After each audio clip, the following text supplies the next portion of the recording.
अब तक सुमनों पर चलते थे, अब कांटों पर चलना सीखे। खड़ा हुआ है अटल हिमालय, दृढ़ता का नित पाठ पढ़ा था। वह निरंतर ध्येय सिंधु तक, सरिता का जल कण बतलाता। अपने दृढ़ निश्चय से पथ की बाधाओं को ढहना सीखे। अब कांटों पर चलना सीखे, अब तक सुमनों पर चलते थे। अपनी रक्षा आप करे जो, देता उसका साथ विधाता। अन्यों पर अवलंबित है जो, पग पग पर वह ठोकर खाता। जीवन का सिद्धांत अमर है, उस पर हम नित चलना सीखे। अब कांटों पर चलना सीखे, अब तक सुमनों पर चलते थे। हम में चपला सी चंचलता, हम में मेघों का गर्जन है। हम में पूर्ण चंद्रमा चुंबी सिंधु तरंगों का नर्तन है। सागर से गंभीर बने हम, पवन समान मचलना सीखे। अब कांटों पर चलना सीखे, अब तक सुमनों पर चलते थे। उठे उठे अब अंधकार में जीवन पथ आलोकित कर दे। निविद निशा के गहन तिमिर को मिटा आज, जग ज्योतित कर दे। तिल तिल कर अस्तित्व मिटा दे, दीप शिखा सम जलना सीखे। अब कांटों पर चलना सीखे, अब तक सुमनों पर चलते थे। ये स्वशिक्षण की साधना है, प्रशिक्षण है, ट्रेनिंग है। स्वयं को शक्तिशाली बनाने की ये साधना है।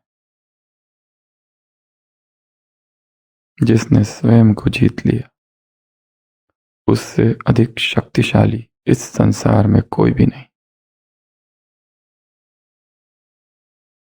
स्वयं की इच्छाओं को और तृष्णाओं को और वासनाओं को और भूख प्यास और नींद को जिसने जीत लिया,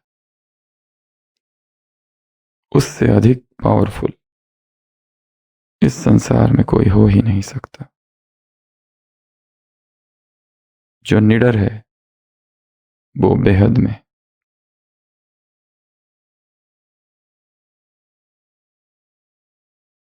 जो महावीर होंगे, सुबह की साकार मुरली, उनको क्या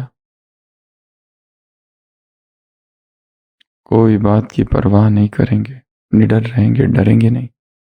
कुछ भी हो जाए, विनाश तो होना ही है। महावीर अर्थात निडर, महावीर अर्थात शक्तिशाली। कुछ भी हो जाए, डरना नहीं। इस संसार में सदा से ही दो बातें चलती आई है द्वापर से, पॉजिटिव, नेगेटिव। ऐसा हो नहीं सकता कि जहां पॉजिटिव लोग हो वहां नेगेटिव ना हो। राम की कहानी रावण के बिना अधूरी है। देवताओं की कहानी असुरों के बिना अधूरी है। एक तरफ वो लोग होंगे जो संपूर्ण नीति में, नैतिकता में स्थित है, तो वो लोग दूसरी तरफ जो षड्यंत्र करने वाले हैं, और ये हमेशा साथ साथ रहेंगे। एक तरफ वो जो संवेदनशील है, दूसरी तरफ वो जो निष्ठुर हृदय है। एक तरफ वो जिनके जीवन में मूल्य है, दूसरी तरफ वो जो भ्रष्ट है। और ये दोनों ही एक ही जगह पर होंगे और साथ साथ चलेंगे। कौरव और पांडव एक ही परिवार से थे।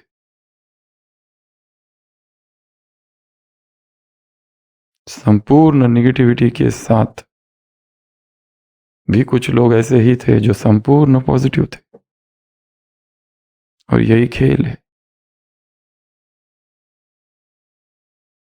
उनकी निगेटिविटी से उनकी इनकी पॉजिटिविटी प्रभावित नहीं हुई कभी भी। उसमें तो और ही निखार आया। एक तो वो है कि जो नेगेटिविटी से प्रभावित हो गए, कुंभला गए, मुरझा गए, उदास हो गए, पर दूसरी तरफ वो भी है जिनकी पॉजिटिविटी बढ़ती ही गई। एक तरफ नेगेटिविटी बढ़ रही है, एक तरफ पॉजिटिविटी बढ़ रही है। एक तरफ वो है जो स्वार्थी है, दूसरी तरफ दूसरे है जो निस्वार्थता की पराकाष्ठा पर है। एक तरफ वो है जो निंदा करते हैं, ग्लानि करते हैं, अपमान करते हैं, इंसल्ट करते हैं, तो दूसरी तरफ प्रेम करने वाले भी है, और दोनों साथ साथ चल रहे। राइट क्या है ये बाबा ने बता दिया है। सुबह का वरदान, शुद्ध भावनाएं हो, प्योर भावनाएं हो, शुद्ध भावनाएं हो। चाहे कोई इंसल्ट करने वाला हो, चाहे गाली देने वाला हो, या ग्लानि करने वाला। बाबा को कितनी गालियां दी, ये बहुत बड़ा काम है, बहुत बड़ा। कोई ग्लानि करे, निंदा करे, अपमान करे, घृणा करे, नफरत करे, फिर भी उसके प्रति शुद्ध भावना है, अनकंडीशनल प्रेम। टॉन्ट करे, कमेंट करे, क्या कुछ करे, सब कुछ करे।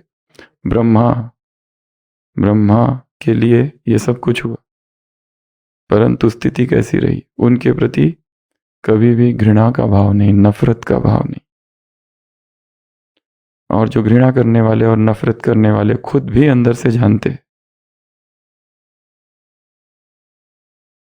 फिर भी परवश है, ग्रहण लगा हुआ है, क्या कर सकते हैं? जब भी एक व्यक्ति दूसरे व्यक्ति की ग्लानि करता है, निंदा करता है, अपमान करता है, उसके कारण क्या होते हैं? मुख्यतः 3 ही कारण हो सकते हैं। यदि वो ज्ञानी जन है तो पहला, ईर्ष्या। पहला कारण ईर्ष्या। हम जो नहीं कर पाए अगर कोई कर रहा है तो क्या होता है? ईर्ष्या होती, आग लगती है, जलन होती है, सहन नहीं कर सकती आत्मा। दूसरा, खालीपन है। लंबा समय हो गया है पर भरा नहीं है खुद को, खाली रह गई आत्मा। यहां कुछ कुछ कितना कुछ करने को था, रोज की मुरली में आ रहा है, कल भी और आज भी। पहले साक्षात्कार होगा, फिर सजा। आज भी कहा माफी मांग लो बाप से, तौबा ले लो। खालीपन रह गया है, अब ये खालीपन को कैसे भरे? तीसरा, ज्ञान योग की कमी। ज्ञान में रुचि नहीं, न योग में रुचि। तब व्यक्ति क्या करता है? निंदा और ग्लानि। वो चाहते हैं हम भी करें, पर सारे मार्ग खुद ही अवरुद्ध कर दिए हैं। अब वो स्टेज आ चुकी है कि आगे बढ़ने के सारे मार्ग बंद हो चुके हैं। अब समय है केवल निंदा। तब नहीं किया, और ऐसों की कमी नहीं है, तो क्या किया जाए? परंतु बाबा के क्या महावाक्य है आज? घृणा नहीं, नफरत नहीं, और प्रेम करो इसका अर्थ ये भी नहीं कि जाकर किसी की खुशामद करो। प्रेम करो अर्थात ये भी नहीं कि हम उसकी हर बात में सहमत हो जाए। प्रेम करो इसका अर्थ ये नहीं कि हम हाँ में हाँ मिलाए। प्रेम करो इसका अर्थ ये नहीं कि आसक्त हो जाए। प्रेम करो इसका अर्थ ये नहीं कि उसमें मोह हो जाए। प्रेम को समझना ये बहुत ऊंची बात है। भगवान एक तरफ प्रेम का सागर है, तो जहां धारणाओं की और मर्यादाओं की बातें आती है वहां वो विकराल रूप धारण करता है। शिव रुद्र भी है, रौद्र रूप धारण करता है। तो ये नहीं कहा जा सकता है कि उसमें प्रेम की कमी है। लव और लॉ साथ साथ चलते हैं उसमें। तो ये जो भावनाएं हैं ये हमें बहुत प्रभावित करती है। राधर, हम जो कुछ निर्णय लेते हैं दिनचर्या में वो भावनाओं के आधार पर लेते हैं, ना कि तर्क के आधार पर। मन कहता है ये करना चाहिए, तर्क, परंतु निर्णय अल्टीमेट जो होता है अंततः वो भावनाओं के आधार पर लिया जाता है। हम किसी से प्रेम करते हैं, उसमें कोई भी विशेषता नहीं है, अगर दुनिया की दृष्टि से देखे फिर भी उससे प्रेम है। क्यों? क्योंकि भावनाएं उसमें बैठ गई है। प्रेम भावनाओं के आधार पर है। आज की सारी मुरली प्रेम पर है। आशिक माशुक तुम्हारे अंदर, सबसे पावरफुल वाक्य आज की मुरली का, तुम्हारे अंदर रूहानी प्यार की आग जली हो, लगी हुई हो। जैसे जैसे संसार में काम क्रोध की आग होती है, वैसी रूहानी प्यार की आग। तो आज इस प्राणी की यात्रा में और एक टूल हम लेंगे और वो है भाव और भावनाएं। इस यात्रा में हम ढेर सारी चीजें ऐसी ले रहे हैं जो हम में शक्ति भरते। अब तक वो हमारी ऊर्जा को नष्ट कर दी थी, अब वो ही कारण बन जाए हमें शक्ति देने की। तो हमारी जो निर्भरता है आउटसाइड न्यूट्रिशन पर, वो अपने आप कम हो जाएगी, क्योंकि वही हमारे सभी दुखों का कारण है। जैसे एक टूल हमने लिया था कर्म, सेवा करने जा रहे, हमेशा ये होता है कि सेवा करने के बाद थकान महसूस होती। यहां हमने क्या किया, कर्म को ही अपनी ऊर्जा का स्रोत बना दिया। अब ये सेवा मुझे शक्ति देगी, कर्म ही भोजन है। ऑल्टरनेट ढूंढ रहे हैं हम फूड का। ये सारे सब्स्टिट्यूट है भट्टी के पहले दिन से आज तक। ये सब क्या है? पर्यायवाची विकल्प है। पहले वो हमें हमारी शक्ति खींचता था, अब ये संकल्प से जा रहे। अभी अभी परसों वरदान था ना, स्लोगन था, सेवा क्या है तुम्हारा? सौभाग्य है। सेवा करते हुए क्या सोचना है? मैं भाग्य बनाने जा रहा हूं, ये सेवा मुझे सौभाग्य प्रदान करेगी। जितने लोगों से मिलूंगा, 60 लोगों से मिल रहे, ये 60 आत्माओं की दुआ है। ये क्या है? 60 आत्माओं की दुआ मिल जाना एक दिन में, कितनी बड़ी बात है। धंधा 60 आत्माओं की दुआ एक ही दिन में। लोगों को मिलती है क्या दुआ? लोगों को बद्दुआएं देते हैं संसार में, काम ही ऐसे करते हैं। जहां जाते हैं कमेंट, जहां जाते हैं दुख दर्द, जहां जाते हैं एक दो को घायल करके आ जाते। हम क्या कर रहे हैं? असंख्य आत्माओं की दुआएं ले रहे, दुआओं पर पल रहे। पालना ही वरदानों से हो रही है। अनगिनत आत्माओं की दुआ है। हम देखते हैं हॉस्पिटल में कई बार ऐसे पेशेंट आते हैं जिनका कोई भी नहीं होता है, और उनको जो लाने वाले होते हैं वो पड़ोसी होते हैं या अपरिचित होते हैं। सड़क पर व्यक्ति चल रहा है, मिर्गी का दौरा आया, गिरा है, कोई दूसरा लेके आता, हम पूछते क्या है, बोलते हमको कुछ भी नहीं पता इसके बारे में। मानवता, दुआएं मिलती है निस्वार्थ भाव से सेवा करने से। इस यज्ञ की सेवा करने से अपनापन इस यज्ञ के प्रति, the love for this house of God Burns in me like fire, Bible का वाक्य है, कई बार सुनाया। जीसस क्राइस्ट क्या कहता है? तुम लोगों ने मेरे पिता के घर को क्या कर दिया? मंदिर में प्रवेश करता है, सिनेगॉग में, यहूदियों के मंदिर में, देखता है लोग क्या कर रहे हैं वहां, एक एक को पटक पटक के फेंकता है सारी चीजें वहां की। कोई जुआ खेल रहा है, कोई कुछ बेच रहा है। वो कहता है, you have turn my house of God into the Dane of thieves. चोरों का अड्डा बना रखा है। और फिर कहता है, इस प्रभु के घर के लिए मेरे हृदय में जो प्रेम है कैसा है? आग की तरह। तुम्हारे दिल में, तुम्हारे हृदय में प्रेम रूहानी प्यार की आग है, सुबह की साकार मुरली। तुम्हारे हृदय का एक एक रक्त की बूंद इस घर के लिए प्रेम से जल रही है। इतना प्यार इस यज्ञ के लिए। और जिसमें ऐसा प्यार होगा उसमें कहीं दिखावा नहीं होगा, वो गुप्त ही होगा। तो प्रेम बहुत ऊंचा शब्द है। इसको समझने के लिए एक जीवन भी कम है।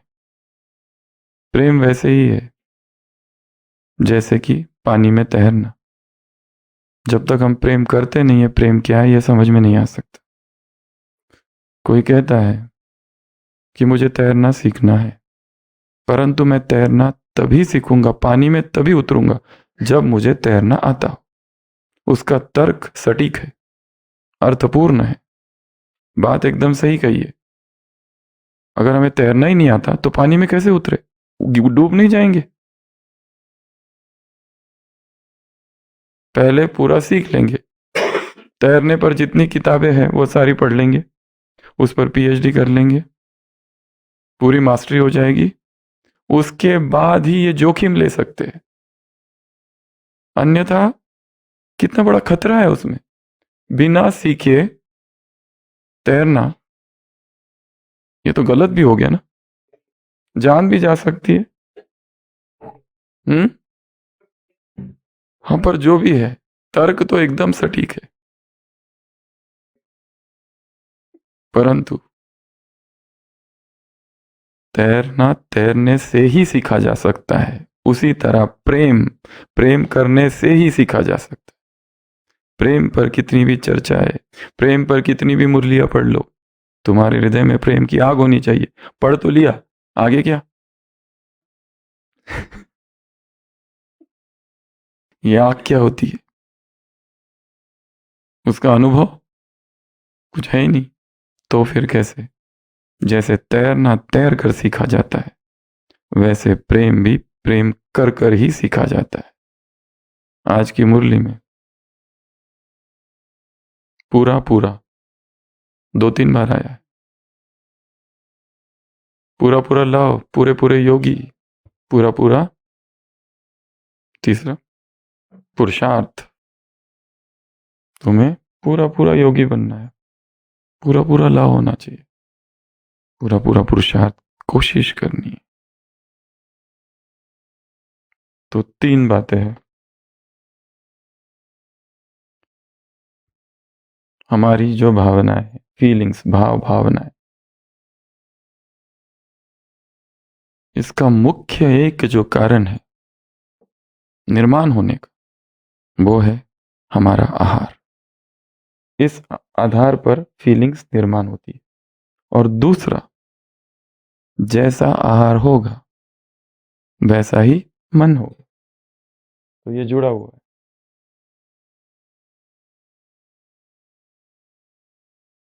इसलिए फीलिंग्स जब निगेटिव हो जाती है तो व्यक्ति अपने को शांत करने के लिए भोजन की तरफ भागता है। उसको कहते हैं इमोशनल ईटिंग।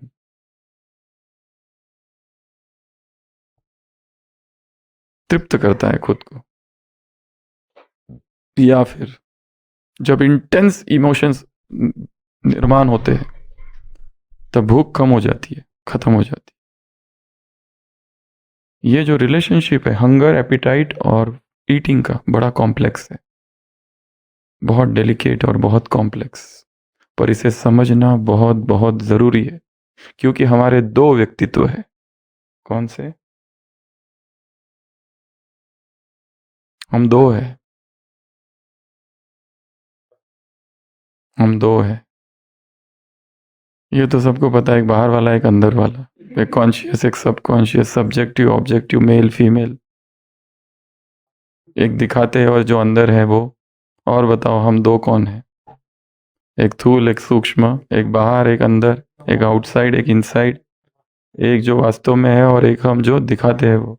और एक प्रेजेंट। हाँ, एक कहने वाले एक करने वाले। और कहते कुछ करते कुछ। और नहीं नहीं, हम दो है। हम दो कौन से?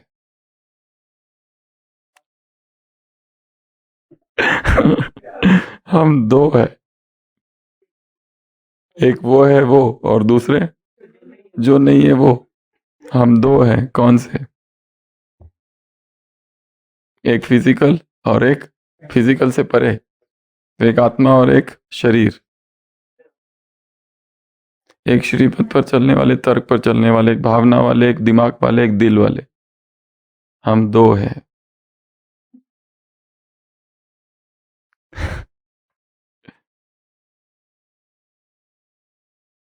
एक मैं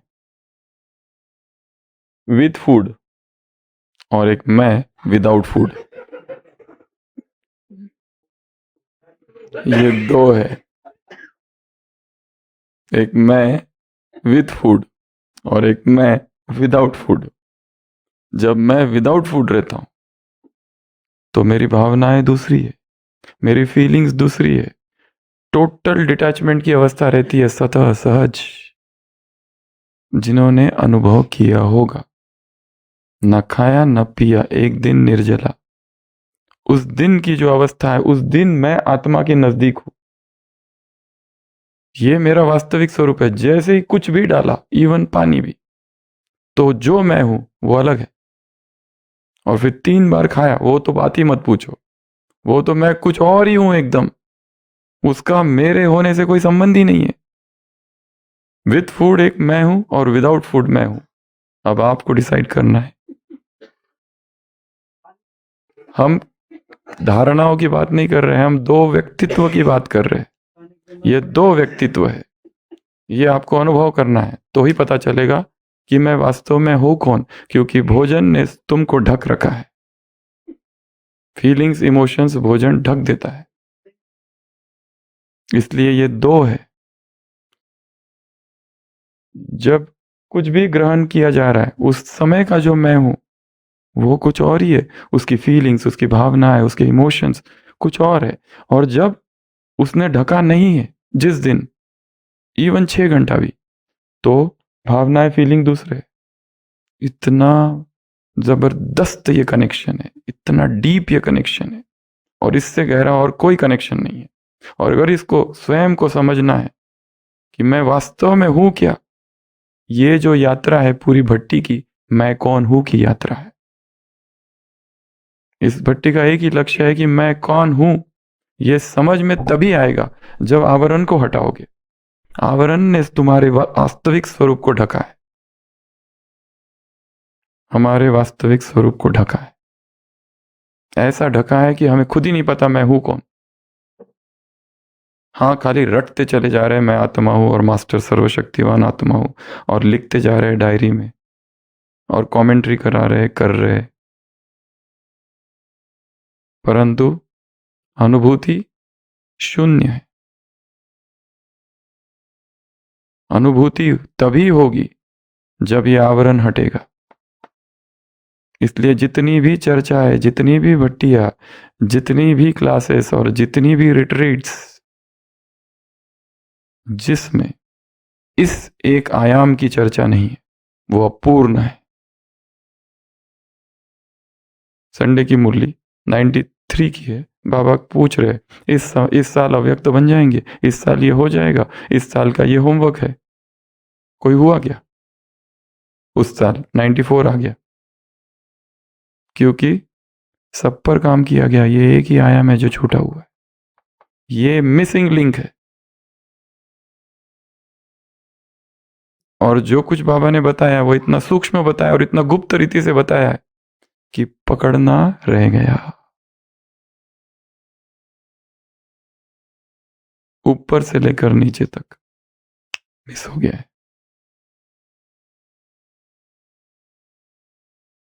इसलिए सभी कहीं ना कहीं, और बाबा के ही महावाक्य, आज की ही मुरली में, बीमारियां जो आती है तुम्हारा हिसाब किताब है, अच्छा वाक्य मिल गया सबको, इसको ही पकड़ लेते हैं। कुछ भी हो गया तो हिसाब किताब के माथे पर थोप दो कर्म। पर ये भूल रहे हैं कि और भी कुछ है, प्रकृति के भी कुछ नियम है, नेचर्स फर्स्ट लॉ, और वो सब पर लागू होते हैं, महात्मा और धर्मात्मा, पुण्यात्मा, पापात्मा पर। जहर खाओगे, महात्मा खा रहा है या फिर पापात्मा खा रहा है, सेम असर करेगा दोनों शरीरों पर, और इमोशंस पर भी। तो प्राणिक इमोशंस का बड़ा कनेक्शन है, क्योंकि हमारा आधा से ज़्यादा ईटिंग इमोशनल ईटिंग है, और हम जो खा रहे हैं वो मन को भी प्रभावित कर रहा है, हमारे इमोशंस को प्रभावित कर रहा है। किस प्रकार की भावना हो, 5 पॉजिटिव इमोशंस की चर्चा संडे की मुरली में हुई थी, आज हम उसको और बढ़ाएंगे। किस प्रकार के इमोशंस हो, क्योंकि इमोशंस टूल है, क्योंकि निगेटिव इमोशंस होते हैं, घृणा के इमोशंस होते हैं, नफरत के इमोशंस होते हैं, जेलसी के इमोशंस होते हैं, बदले के भावना होते हैं। क्या ऐसा व्यक्ति जो इन सब से भरा हुआ है शांति से जी पाता है? क्या उसे नींद आती होगी? कभी नहीं। दिखाता जरूर है कि मैं शांत हूं, पर अंदर से दुखी है। तो सबसे पहली बात बाबा ने बताई थी, कौन सा इमोशन? कल्याण की भावना सबके प्रति। दूसरा, स्नेह की भावना, सबके प्रति स्नेह, उसको हम 2 कर देते, सहयोग तीसरा। स्नेह एक, तीसरा सहयोग या फिर मदद करना, दूसरों को मदद करनी। इसके अपोजिट में क्या है? दूसरे के मार्ग में बाधा बनना। कोई पुरुषार्थ कर रहा है, उसको नीचे गिराना। इससे कितनी बद्दुआएं मिलती है। आत्माएं बद्दुओं को स्टॉक जमा करती जा रही है सूक्ष्म में। हमें अपने दुआओं का स्टॉक पता है, पर बद्दुओं का स्टॉक हमको कुछ भी खबर नहीं है। सूक्ष्म में कितनी आत्माएं हर्ट हो रही है। तीसरा, चौथा, हिम्मत और उल्लास बढ़ाने की भावना। किससे गलती भी हो जाए तो भी उसको आगे बढ़ाना। अगला, अपनापन। अगला,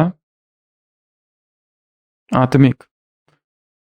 उसके बाद और 15-20 अलग अलग प्रकार की भावनाएं, जिसको हम केवल नाम गिनाएंगे, फिर मुख्य चर्चा पर आएंगे। समता की भावना, हरेक के प्रति समभाव, या स्वयं के लिए समभाव, स्वयं के शरीर पर जो संवेदनाएं उठ रही है उसके प्रति समता, जीवन में जो परिस्थिति आ रही है उनमें समता। सुख दुख सब प्रकार की परिस्थितियां आएगी, एक पॉजिटिव व्यक्ति और इर्द गिर्द सारे निगेटिव, फिर भी अपनी पॉजिटिविटी नहीं खोता है वो, ये विजय है। और 3 प्रकार के लोग हैं संसार में। एक वो जिनमें दिव्य गुण बचपन से ही है, उन्होंने कोशिश भी नहीं की, सदैव है ही है, उन्होंने कोई प्रयास नहीं किया है। ऐसे तो बहुत कम है जिनको वरदान ही प्राप्त है। इनके लिए हम कहते पता नहीं किस मिट्टी का बना है। उसने उसको इतना सताया, अब वो बीमार है तो उसी की सेवा में लगा है। अरे हम कहते तुम बुद्धू हो, तुम मूर्ख हो, इतना तुमको सताया जीवन भर, अब उसी की सेवा में लगे हो। पर वो बने ही पता नहीं किस मिट्टी के। जन्म की पुरुषार्थ है उनका पिछले जन्मों का, कि बचपन से they are born great. Shakespeare का महावाक्य है, some are born great, some achieve greatness, some have greatness thrust on them. तो सबसे पहली कैटेगरी कौन सी है मनुष्यों की? जो दिव्य गुणों के साथ, ऐसी ऊंची पॉजिटिव भावनाओं के साथ ही, सद्भावनाओं के साथ ही उन्होंने जन्म लिया है। जिस व्यक्ति ने जीवन भर मारने का प्रयत्न किया हमें, वो जब मर रहा है तो हम उसके बचाने की कामना कर रहे हैं, हे प्रभु इसे बचा ले। कोई दूसरा उसे मार रहा है, उसके चरणों में गिर रहे कि इसे मत मारो। किसके प्रति? जिसने जीवन भर हमें मारने की कोशिश की थी। ये किस लेवल की आत्मा है? ये टॉप लेवल की आत्मा है, बहुत लाखों में कोई एक होगा, पर है, जरूर है। और यदि हम देखें तो ऐसी कोई ना कोई आत्मा हमारे जीवन में भी हुई है इर्द गिर्द कहीं ना कहीं। हमने देखा भी है उनको, सब ने। तो ये पहली आत्मा है। दूसरी, जो ऐसे गुणों के साथ जन्म नहीं लिए, पर उन्होंने पुरुषार्थ कर कर अपने आप को बनाया। इसमें अधिकतर हम सब है। हम कोशिश कर रहे हैं, मतलब कि हम भी ऐसा बने, पर बहुत कठिन काम है। जो आज का वरदान है, बहुत कठिन और कभी कभी असंभव सा है। पर यह क्रांति ही असंभव को संभव करने की। और तीसरे भी है, बनने नहीं चाहते महान, जबरदस्ती थोपी गई है महानता। Some are thrust with greatness. ये कौन है, आप लोग ढूंढो। ये भी कैटेगरी है। दो, समता का भाव। उसके बाद में साक्षी भाव। ये भावना को डेवलप करना है। और एक बात, फीलिंग्स को कल्टीवेट करना है। जैसे आदतें होती है, कैसे बनती है? रिपीटेशन से। उसी तरह ये भी बन सकता है, इनको भी प्रैक्टिस चाहिए बस। These are also practice. Practice से ये भी हो सकता है। किसी लेखक ने स्कूल ऑफ गॉड बुक्स में कहा है, ये सब these are our bad mental habits है। Sleep, food, lust, hunger, thirst, old age, disease, these are death. ये केवल हमारी आदत है मरना। हमें मरना ही नहीं चाहिए, अननेचुरल है। वो कहता है डेथ खोना ही नहीं चाहिए। तुम मरते हो क्योंकि तुम्हारी गलती है। Be ageless, diseaseless, ageless, diseaseless and deathless. ये तीनों को जीतना है योगी। योगी अर्थात जिसने इस तीनों को जीता है। मृत्यु आनी ही नहीं चाहिए। ये भ्रम है। वो कहता है ये इल्यूजन है सारा। डिसीज इल्यूजन है, एक भ्रम है तुम्हारा। ये बुढ़ापा इल्यूजन है और मृत्यु भी इल्यूजन है। This are bad mental habit है। बहुत खराब आदत है तुम्हारी मरने की। बंद करो ये आदत। It's a bad mental habit.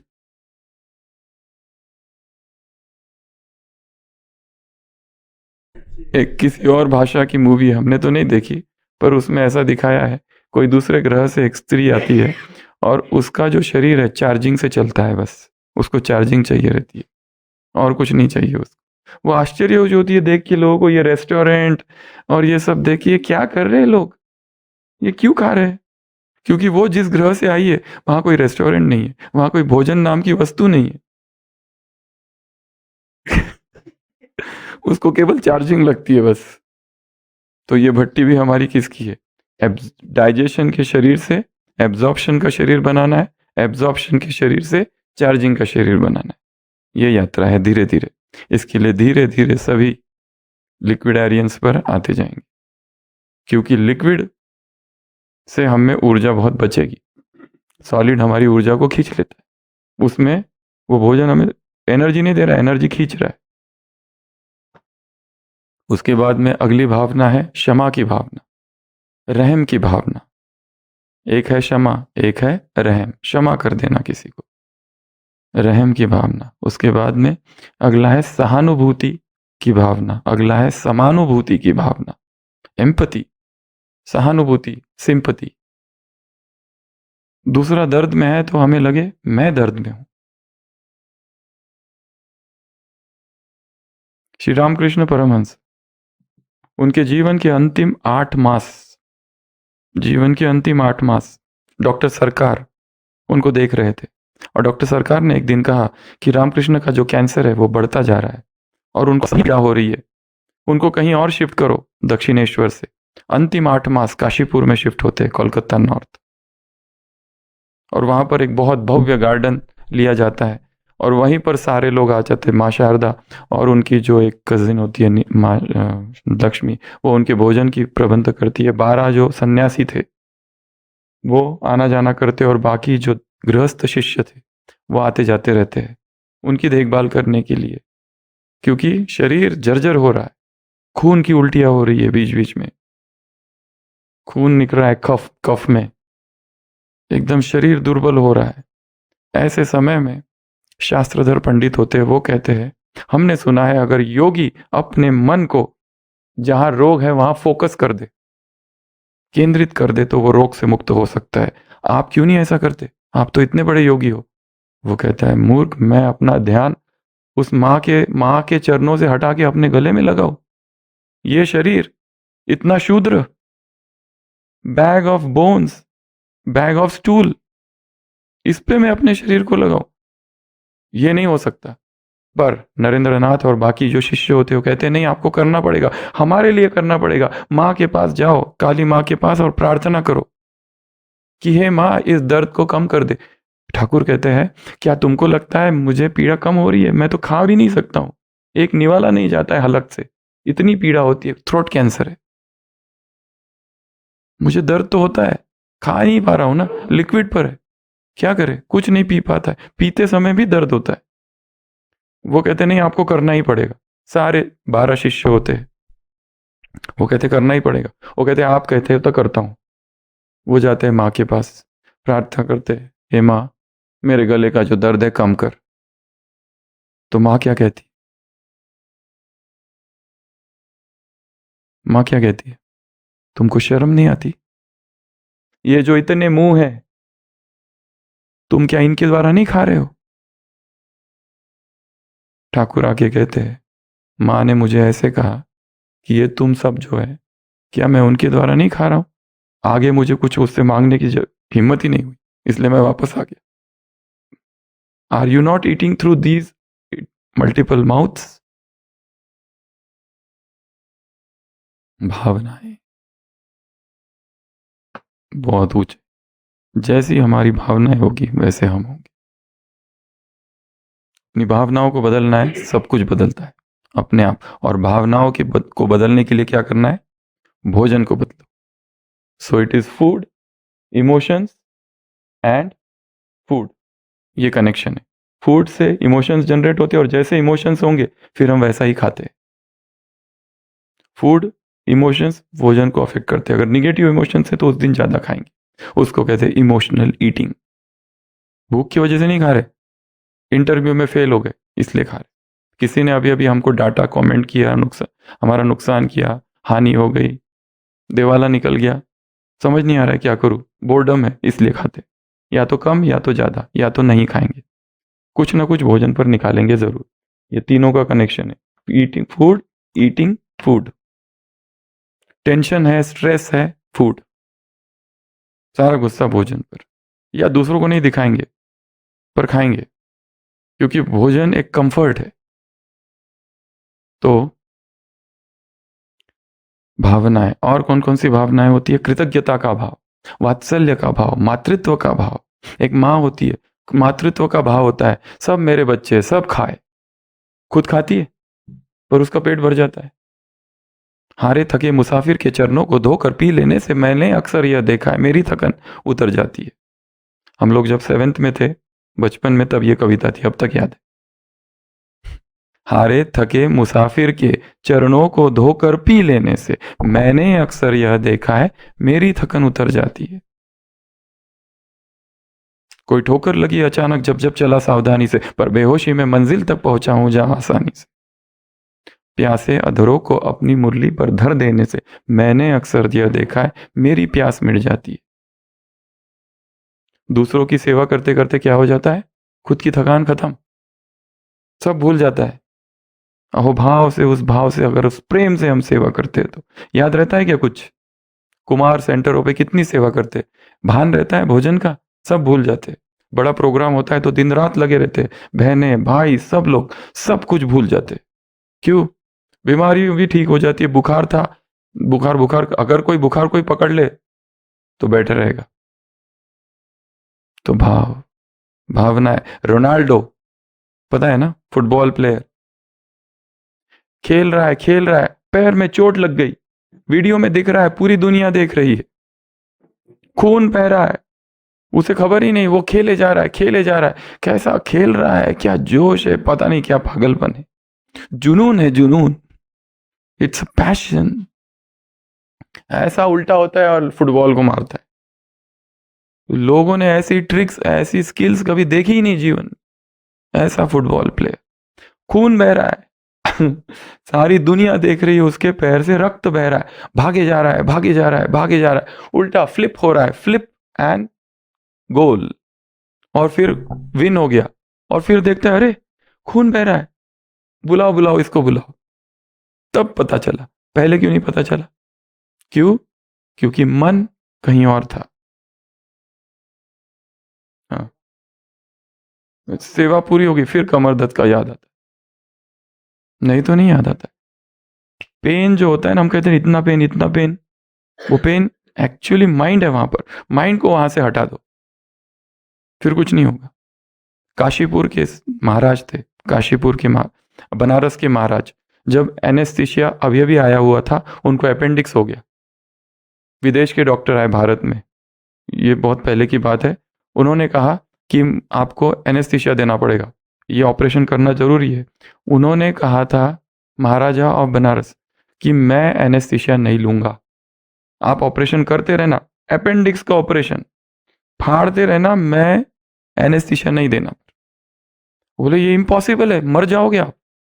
बोले करते रहो। वो अपनी भगवत गीता लेके आए, भगवत गीता पर पढ़ते रहे, और डॉक्टर को कहा ऑपरेशन करो, चीरा मारा, अंदर गए, अपेंडिक्स को निकाला, वो अपनी भगवत गीता पढ़ते रहे। क्या था ये? हमको इधर इतू सा कट लगता है, आशीष भाई दवाई चाहिए, कहाँ हो, जल्दी आओ, इमरजेंसी है, कितना खून बह गया।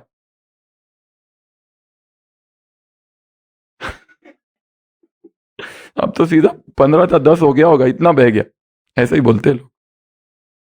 तो ये सारी भावनाएं हैं।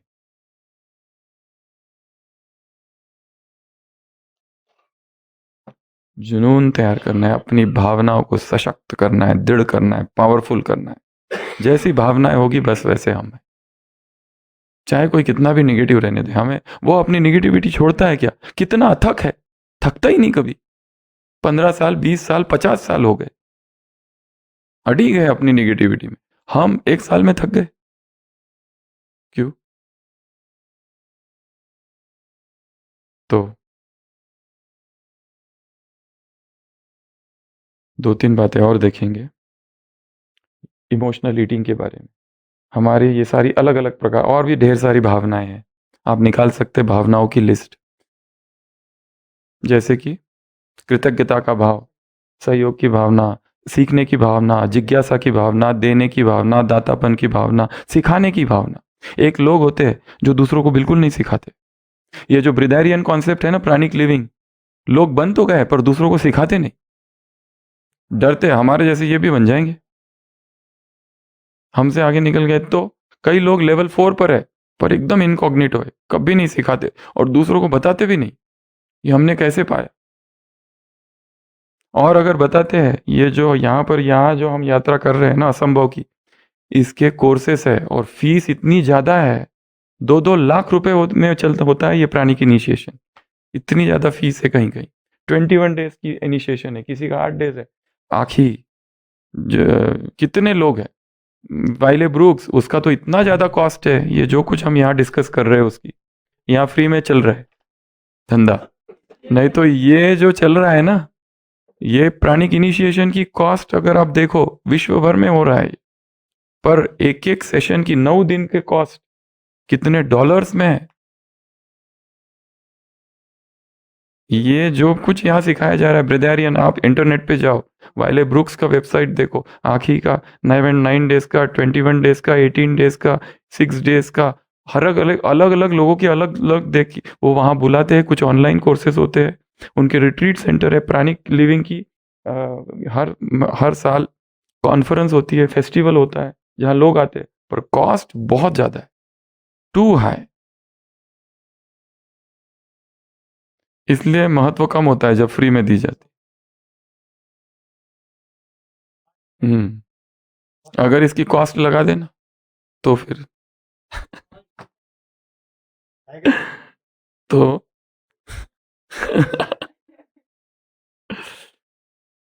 तो इमोशंस जो है हमारे किसको अफेक्ट करते हैं? ईटिंग को। तो इसमें हमें 3-4 चीज़ें, कुछ नए टूल्स आज लेंगे हम। सबसे पहले फूड जर्नल। फूड जर्नल, आप जो भी खाते हो उसका जर्नल रखना है। जर्नल अर्थात जो भी खाते हो ना उसका एक फोटो ले लेना, थाली का। जो भी खा रहे हो उसका एक फोटो ले लेना। और एक दूसरा, उसका कैलोरी काउंट करना। अभी हम कैसे करते हैं वो आपको बता रहे। हम कैसे करते हैं या करते थे कैलोरी काउंटिंग। जैसे आज सुबह कोकोनट वाटर लिया 500 ml, कैलोरी थी 95 कैलोरीज। ये इंटरनेट से मालूम पड़ेगा, गूगल में डालो। एक कप चाय पी, कैलोरी कितनी है। एक कटोरी दाल पी, कैलोरी कितनी। तो आज आपको कैलोरी काउंटिंग करनी है, पूरे 24 घंटे में कितनी कैलोरीज आप लेते हो। हाँ, ये चार्ट, ऐसे बहुत सारे चार्ट, अपना चार्ट खुद बनाना है।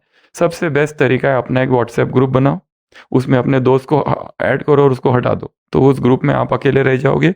उसको नाम दो माई डाइट माई वेट, ऐसा कोई भी नाम दे सकते हैं। तो उसमें आप कुछ भी, जो आपकी मर्जी का नाम है, उसमें 3 चीज़ें आपको डालनी है। सबसे पहले आपका आज का वजन कितना है। सपोज आज का वजन है 60 kg, ठीक है।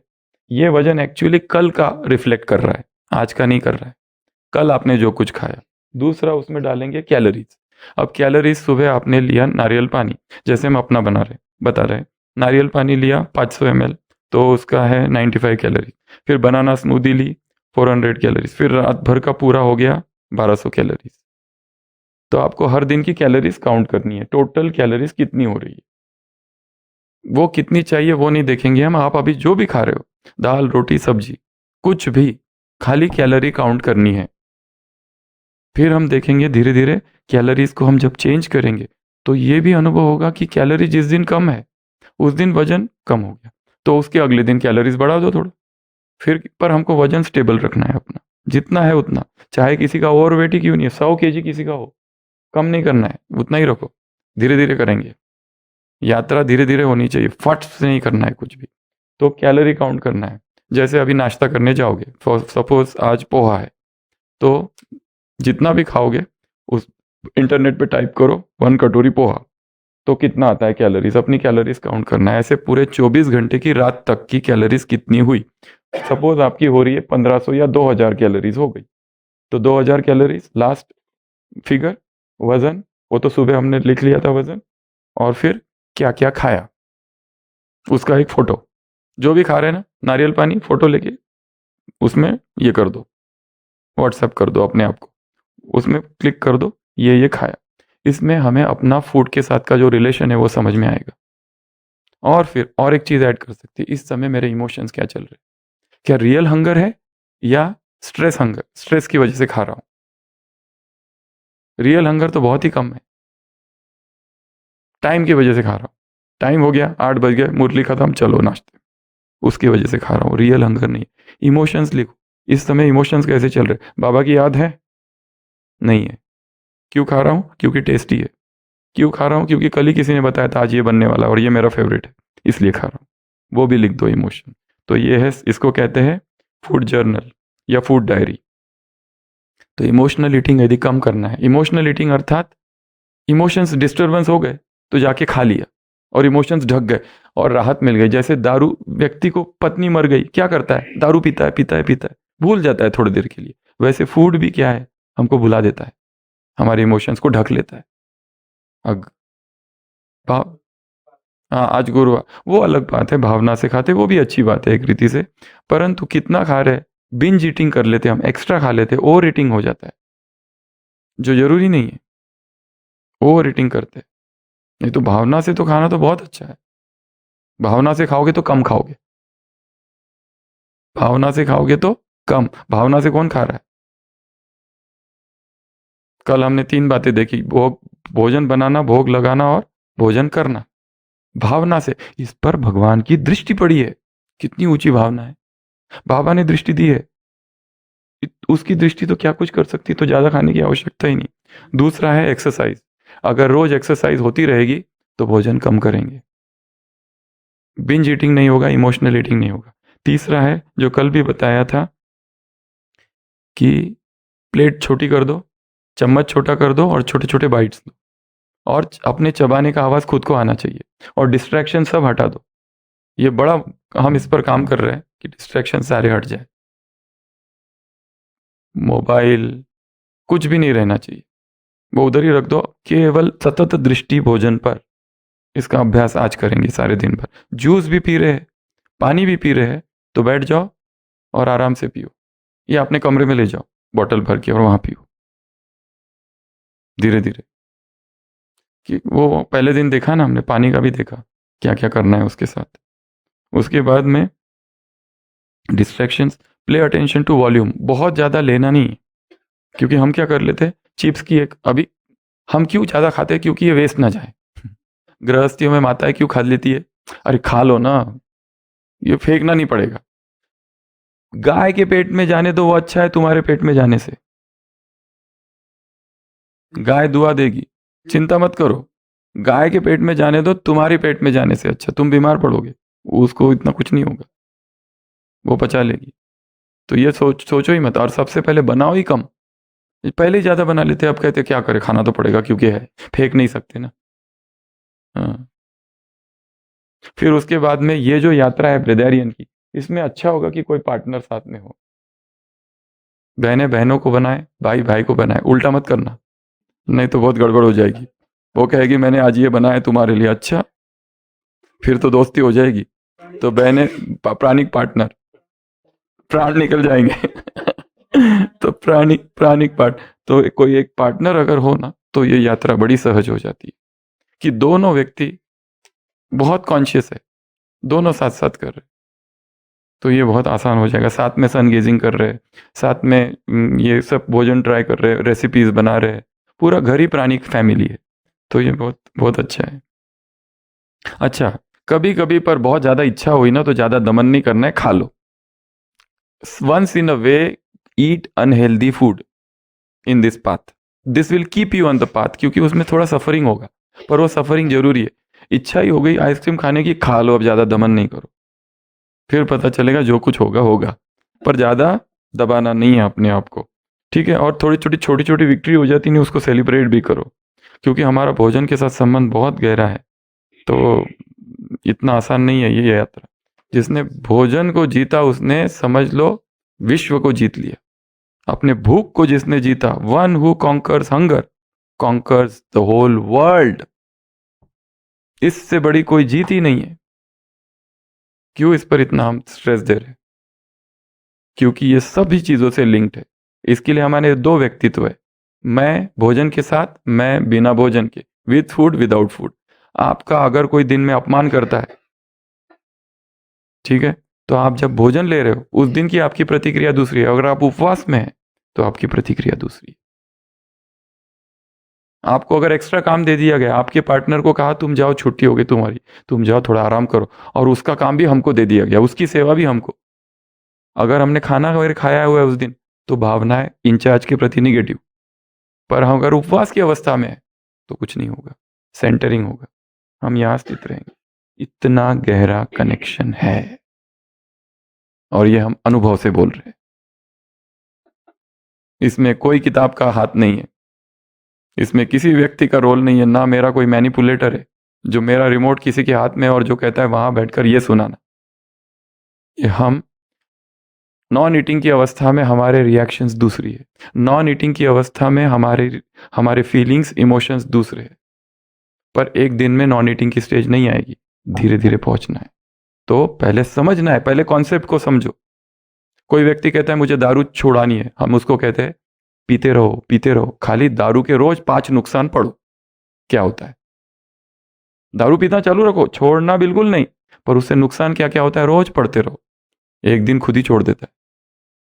यह है युक्ति। उसको अगर कहो छोड़ो तो कभी नहीं छोड़ेगा। इसलिए भोजन को समझना है। ठीक है, तो कहां तक चलते थे अब तक? सुमनों पर। आप किस में चलेंगे? कांटों पर। तो ये मार्ग कांटों का है, परंतु आगे सुमन आएंगे। अब तक सुमनों पर चलते थे, अब कांटों पर चलना सीखे। ओम शांति।